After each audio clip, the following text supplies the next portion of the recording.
The future has always been a mystery. Something we dream about, worry about, and try to prepare for. But before we imagine what lies ahead, we must first listen to the voices that came before us.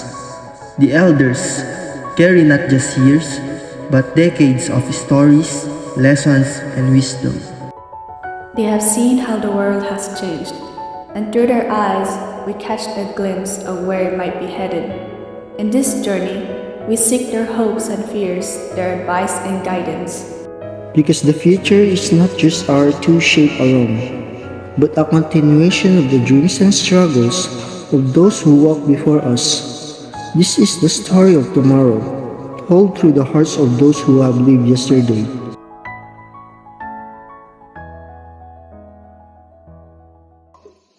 Would you kindly tell us about yourself? Okay, so good afternoon. My name is Annalisa Marciano. I'm a registered professional teacher here in the Philippines, and at the same time, I am registered early childhood educator in Canada. What do you think the world will look like in the year 2050? I think by 2050, I think much of our daily life will happen in the virtual world. People might attend school, work, and or even family gatherings through holograms or virtual spaces that feel as real as we all know that technology developed.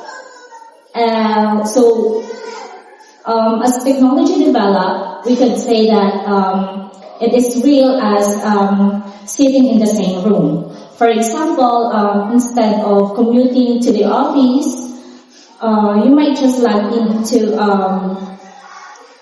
virtual workplace where you can interact with your teammates or your co-workers almost face to face. And at the same time, I imagine cities will be smarter and with houses that adjust lightnings, temperature, and even groceries automatically.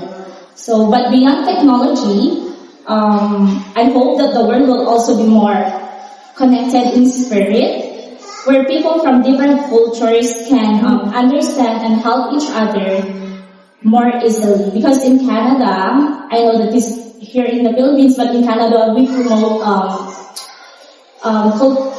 there is cultural diversity, so we hope not just in Canada but the whole world unite as one. So through the technological advancement, I hope that the world will, with the technology, we can unite as one. Okay. What are you most excited or worried about in the future? I'm excited about how technology can bring solutions to big problems. Because as we all know, everybody, we cannot say that a single person doesn't have a problem, right?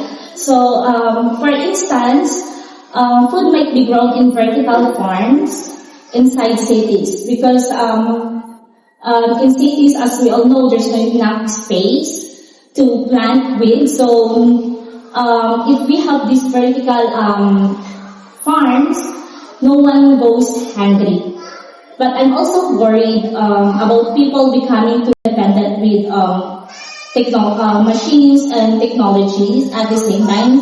Imagine a family, like for example, if you imagine a family is spending time more time in a virtual game, like the video games or online games, than talking to each other.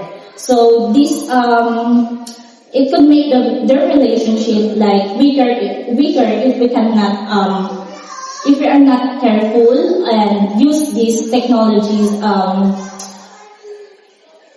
in a proper way.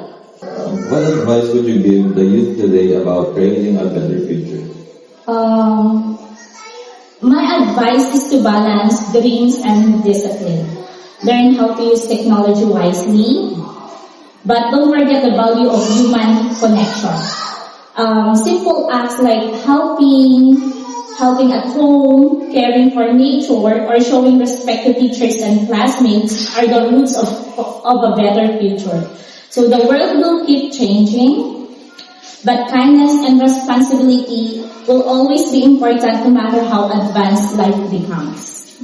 That's how I visualize the youth in the coming days.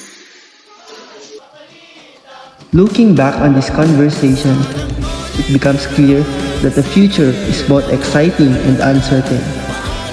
The rapid advancements in technology offer incredible potential to solve real-world problems, but it also brings the challenge of staying balanced and not becoming too dependent on it.